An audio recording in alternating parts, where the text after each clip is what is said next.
Alright, it's time for drama updates. Please don't forget to subscribe my video.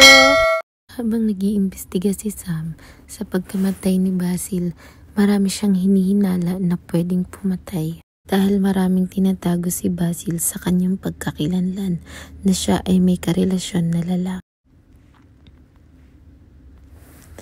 Ngunit tinatago niya lang ito at nagpakasal kay George upang magkaanak. Samantalang si George hindi niya alam ang kasamaan ng kanyang asawa, na handang ipapatay siya ng sarili niyang asawa dahil nalaman ni Basil na hindi sila magkakaanak.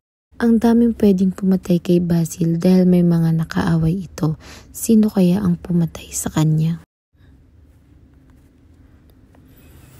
At doon nga nalaman ni Sam na pwedeng pumatay sa kanya ay si Rebecca, na may matinding galit at pagiganti dahil sa ginawa sa kanya at sa minamahal niya dahil sa pinaglayo sila. Kaya ginagawa ni Rebecca lahat para magiganti at isa-isa silang mawala. At tuloy-tuloy po nating subaybayan ang gumagandang kwento ng Widow's